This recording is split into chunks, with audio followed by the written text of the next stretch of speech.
Okay, so this video here we're going to cover rubbing and biting. I categorize these two things together. Rubbing comes more from an attachment, and then force executed from the body, right? From the expanding the movement through my body. Biting is more me using momentum and making an attachment to something.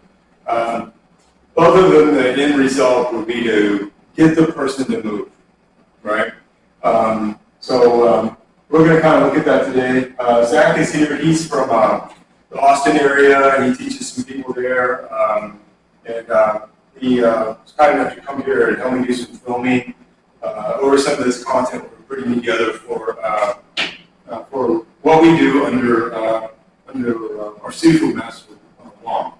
So anyway, we're going to roll into this real fast, and we're going to just use a loose tie-up. In other words, I've got about a dozen throws that I want to look at utilizing this rubbing. And I could explain it very easily in show a throw or something like that. And the only reason I'm utilizing all these different throws is not to say that I use all of these throws myself. I do in my teaching, but you may like one of the throws, and somebody else that watches the video may like another one, and utilizing the setup of the rubbing or the biting in which to get the throw off, it may benefit you. But I'm only using a loose tie-up, just a fundamental loose hand and neck control to do these. We could do an individual kick and strike setup, or we could just do some type of a stand-up grappling component to get inside for each of the individual ones. But just to simplify it and to reduce it down to what I really want to focus on, which is the rubbing or the biting in which to execute the movement. We're also going to look at a couple of ways to with this loose tie-up, to stimulate the guy to do what we want him to do so we can execute on these moves. And then we'll look at how to escape from it also. But first off, we're going to look at the rubbing and how to make an attachment. And I'm going to get Zach to come on this side, and I think this will, I think we'll do it a little better on this side. So let me swing back just a little bit so they can really see it quick. So when he makes the attachment to my leg, I'm going to show 2 to 3 different things that a lot of different people do. When he's pushing it this way, yes, you can do this. It's a little easier to escape it, and I've already initiated the foot. Okay, and I'm giving him my flank side. Right. If he turns it like this, I'm going to do this from here. So if he lifts it for me like this and he bends the knee. Now, some people, when they do this action and they try to apply the forward pressure into the person's leg, they'll push the foot down. Okay, but they won't connect the foot to the leg, to the hip, and it won't have much of an effect. Other people, they'll have this up like this, and they will push the toe or the ball of the foot down and raise the heel off the ground. Again, it won't give a lot of effect to the person's leg. So these two actions, and even whether they're going this direction like this, and he's got this alignment, again, it's not going to really do much to the guy. And in reality, a lot of times it's easier for him to pick your leg. One of the better ways to do this, to apply a lot more energy into it, is like his hip is bent, right, and his knee's bent like this, right? He's not going to change this configuration. He's going to push the foot down by shifting the weight from the leg through the hip and apply pressure. Now, this is the other 2 aspects.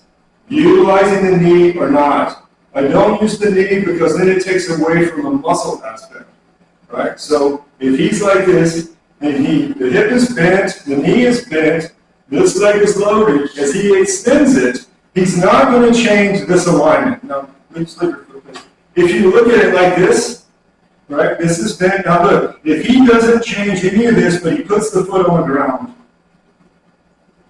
so this won't change. Meaning, like, you see I'm like this? When I shift the weight forward, this didn't change. I didn't shift onto the knee. I didn't push into the ankle, right? I'm doing it like this. So I'm using my leg more like a vice. I'm applying this force into the hole of this.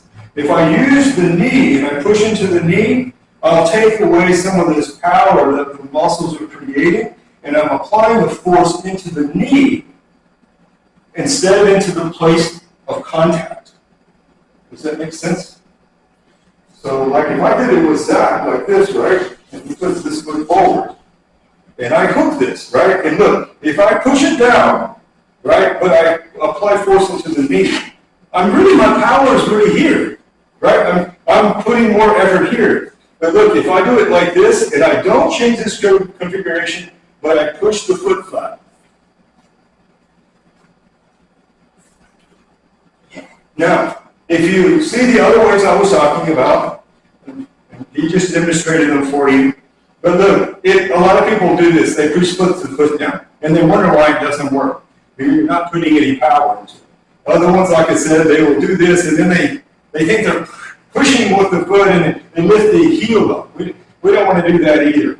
And if we just kick it like this is more for this kind of stuff, right? Like sweeping and pulling the foot out. The disadvantage of this, though, is that I'm turned this way. And even if I hook the leg, if this guy has this speed to him, he'll just come up and take my flank side of my back. Don't want that. If you see, when I'm doing this movement, my torso, I'm not this way with him, but I am going in a forward direction, right? So here, I'm doing it this way. And if you do Tai Chi with me, when I do Tai Chi, if I'm going to do a rolling back action, I do this. Right? I do it this way. I don't do it like this and lock out the leg.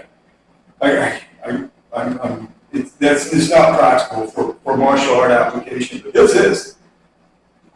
See, my power is right there. I can use this to do it. Boom.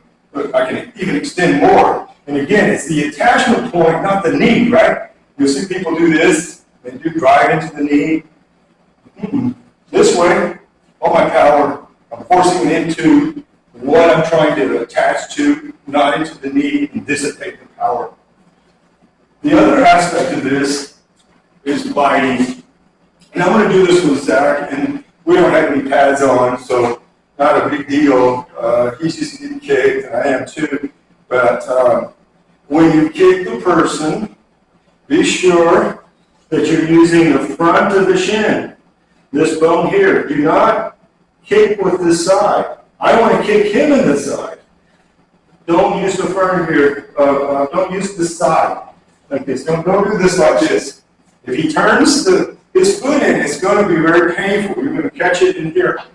When you do it too, you can kick the pop. Like I'm going to kick and I'm trying to knock his leg back, right? I'm using my leg kind of like you could say like a bat, but I'm not necessarily trying to leave it in the space, right? I want to move it. Why do I want to move it? Because I'm trying to get that leg out of my way so I can get to the inside to execute these different throws that we're talking about. Also, too, like in Kung Fu, there's a lot of sayings from one group to another. There's one that I like, and it is, if you move, you give me a gift. Me and Zach are within, the same weight bracket. You got somebody that's 40, 50 pounds bigger than you. You have to be realistic. You're gonna somebody that much bigger. You may still be able to pick them up in your age, how strong you are, and all that. But if they're moving, or you can destabilize them or get them to move, you're going to have more of an opportunity to be able to get them to fall down, or knock them down, or trip them to make them fall down. Or that when they're moving, they can't apply power to the same degree, right? And if I can keep myself stable, right? So either knocking the leg away with the biting action or with rubbing, I'm able to try to get this guy to move. And when he goes to move, that's when I'm going to try to take advantage. When we're doing this piece, we're going to do primarily a loose tie-up. Like, whatever the move is, like, say the bowing, right? I might do something and move in, and I'm trying to get this guy's arm, and this is not what this video is about. We're going to just use the fundamental just a loose tie-up, right? I'm going to have Zach's arm, and Zach's going to have my arm, and I'm going to have his neck. And we're going to use that with rubbing primarily. If we did biting, we got about, I don't know, 12, 14 throws to cover. And, I don't want to T-bone Zach in the leg, 20 times to explain this stuff. And he doesn't want me to either. And I don't need any bruises on my legs today. So we're going to use that primarily. We'll do a couple of them with the biting, but you still should condition your shins anyway, no matter how you look at it. But just because my shins are tough doesn't mean I need to bruise myself up every week. So before we get everything else going, we're going to look at a fundamental escape. Okay? The biting, I don't like if he kicks me in the leg to do the biting. I don't need an escape for that. If I play it off right, when he kicks me, I should just be able to move the leg and do something else, right? I should just be able to move the leg. But with the rubbing, if he gets it, he sinks it, I need to be able to escape from that. And so let's look at it like this. We're going to do it two directions. So if he goes for the rubbing piece, right? And he's in here like this, and he's facing me, and he's kind of got some kind of control on me. And as he goes to pull the foot up, please. Yes. Yeah, and as he goes to push the power into it, don't try to take it out like this. If you do, he can just reach and grab my leg, right? He'll take me out, right? Or like, look, he does the same thing, and I try to pull it out like that, and he comes through to push me, right?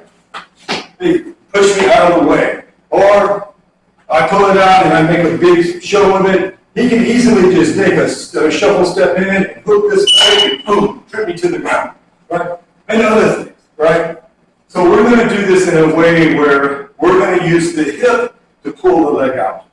So in reality, as I go to pull the leg up, I'm not going to make these big drawing actions. It's too slow. I'm going to turn the hip.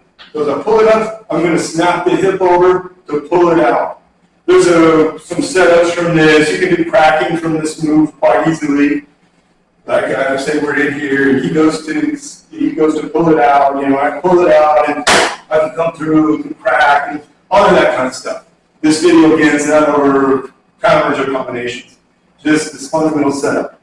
But if he goes through the move, look, I'm going to try to turn the leg, and then it's not about me moving this so much as it's about moving this. So as he applies the pressure more, pull it out. But you pull it out, remember, he's still going to come at you. So it's a very good idea to have a combination or a counteraction or a way to get away from the whole of it when you get the leg out, right? So again, he's here, he goes to put pressure, and as he does, I turn the hip and pull it out. Again, here, he puts pressure down, and pull it out. I'm going to do it to him. I'm going to turn around on this side. So I'm here and I'm hooked. See how my knee is? Look, if I pulled it out, and if I just put the foot down as I shifted the weight, nothing changed. See? Nothing changed. But lots of power that can apply into the move, right? So look, do it slow, please. He's going to turn the foot first. Bring it back to this. He's going to slow down for people to see. So look, he's going to, like say if his foot's facing it, let's say it's 12 o'clock, right? He's going to turn it to 3 o'clock and turn the hip, pull the hip and pull it out. Think of it like this. Think that right here is a tube, that big around, and your leg is down inside of this tube. And, it's only this big around. So there's no way to pull the leg out like this, right? But I want to turn it, so I turn it inside the tube, and then I pull it out of the tube, right? Well, I'm saying, I pull it out of the tube. I can't go this way, right? So I go to rub onto his leg, he turns it, and he's going to pull it out of the tube. Also, doing that, look, you got to think of it like this. It's not just him trying to get his foot free from the rubbing action. He's trying to keep himself from getting free from me grabbing him with the hand, right? So if I do like this and he pulls it, he makes it too big, see? I think he's able to get it out of there, right? But if he makes it slow and makes it big and archy, it's easier to get the hand on it, right? He has to be wary of this leg though too, right? So if I come here, even if he's able to get it out, real easy to get the other leg. And that's what we're going to work on today. So again, the escape is pretty simple. Pull and bring it out. You would want to work, again, escapes past that point, or ways to neutralize. You want to be wary of his offhand and his other leg that could trip you. But that's what we're going to cover today. And if you think about all these different ways that the guy can kind of lead in afterwards, other than something simple like we just did, you would want to try to address counters to these movements. So some of these we're going to do on the mats, and some of them we'll just do standing up. And there is about a dozen, and I want this video to be 2 hours long. So the first one is inner leg hooking, right? So I'm going to get on this side, and I'm going to work it through first. So look, we said we were going to do everything from here. So I go to rub, right? And as he goes to escape the move, I'm going to step. I'm going to take this hand, and I'm going to try to wrap it up, and I'm going to lift the leg from this side, right? I'm going to lift it from here. Okay, so one more time. Here, and I go 1, 2. Okay, Zach's going to do it to me. He rubs, he does the steaming stance, and he wraps, and he lifts. So, in here, I rub, I do my steaming stance, I go to wrap, and look again. I don't have to have his whole head. I can have his arm, I can have his lap. It doesn't matter. And then look, I'm facing here. As I lift the leg, I turn and look the other direction. If you don't have mats at home, you're searching on YouTube, you're wanting to learn some stuff, you don't need mats right off the bat. You can practice the throw standing up. You want to develop the balance anyway. And if you live somewhere where if you're not in the city and you don't live in an apartment, even if you do, you can always go to the park and just practice some throws, on the grass. It's not that big of a deal. And not everybody has to have, $3,000 worth of mats. It's not necessary. So try it one more time. So this is leg lifting. What we're doing is the inner leg lifting, and we have another video that we're probably going to do today over 4 controls and 5 legs. So an inner leg lifting, right? He does it again on me. He's got this leg forward. He goes to rub. I pull it out. He does the steaming stance, and he lifts my leg. Right? So the next one we're going to cover is bowing, right?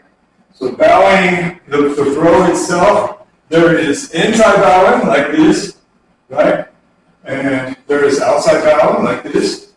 So I'm more on the side of him instead of just directly in front of him. And if you think that you break the guy's arm like this, but in reality, you just use it as a full control. You can even hold down here, but I try to do this up here closer to his elbow so I don't put additional stress on it. And of course, you'd be down here, and he's already over anyway. So what we're going to do, this is inside because we're attacking to his inside with this. So we're here, I go for the rub, and he escapes. I'm going to pull, I'm going to do my steaming stance, I'm going to pull this across. Right? It's like a trap door.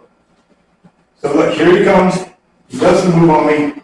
He rub, he does the steaming stance, and he lifts. And when I do the move, I'm going to try to be sure that I have this arm. When I do this, if you look right, as I go to do this, I immediately come underneath. So I want this here, right? Remember, some people think it's throwing the guy with the arm. It's not. It's driving up, and then it's pulling at the very end. I mean, literally, you should be able to throw him with virtually little pressure because you've got him up in the air, just a little tug to take him over. Now, that little tug can also turn into a lot of velocity, right? I can pull really hard and smash him on the ground. You know, you're training with people, we're not trying to hurt each other, we're trying to practice the movements. How you get hurt anyway from falling is because you don't know how to fall. Well, sometimes one is, you know. So he rubs, he does his steaming stance. He puts the hand up and comes over the top. So we'll go ahead and do this one on the mat. Okay? So I'm here like this, and I rub, and look, immediately how I'm here, right? I got to do this quick. I don't want him to, if not, he will, a lot of times, they'll put the arm here in your back, and they'll jam you, right? Or, with this throw, they'll bring this leg over the top, and they'll pull in with this and push this other leg into your coccyx and counterbalance you, so it's really hard for you to throw him over, right? We don't want to go for that. We want to get that position quick, and I got to squat as I turn. So, right. So as I do the standing stance, I squat. Don't do it like this and then squat. See, too many people do that, and then it lends the person the opportunity to catch your momentum, right? To be able to, well, again, drape the leg over, put a hand in your back, or squat deeper as you're trying to squat. But if I do it all in one action, and then I explode from here, right? So much easier and much faster. Again, I'm here, I rub, step, and I throw. Zach's going to try it on me. So he rubs, he steps.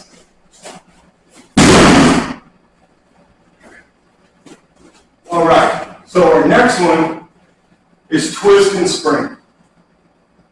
Twist and spring is a great move.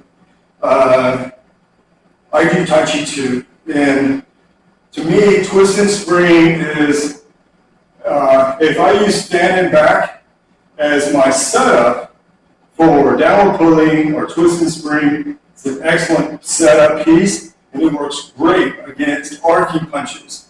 You know, like they do in the streets, throw these kind of punches at you, swings on you, fan through the back to twist and spring is excellent. To me, it's one of the, well, I think it's one of the best kung fu moves, like top 100. Because the average person on the street is going to swing on you. They're not going to do jumping, spinning kicks. They're not going to, you know, they're not going to do a bunch of elaborate stuff. They're going to try to hit you. That's number one. And something like fan through the back is an excellent move for those big, large arcing moves. Twist and spring itself, the way that I expand myself when I grab, and we're just going to take a minute to look at this. So if he throws the big hook in my head, I want to be able to seize him, right? When you do this, think like a wheel, like a bicycle wheel or a car wheel, right? And where the axis is, the axis, I guess that would be what it would be, right? The center part, where the wires come to it, that's you. The wheel itself is the other person. I want them to have to circle around me, right? When he throws the arc, I'm on the inside. From this move, I can do, again, downward pulling. If he resists, I can do intermittent hooking. I can do twist and spring. A whole bunch of moves. It's an excellent move to develop. Now, fan to the back by itself, he throws the big hook is this type of action, right? And I can smash him in the face with it. But I can couple the two actions together, right? He does the move and boom, boom, like that.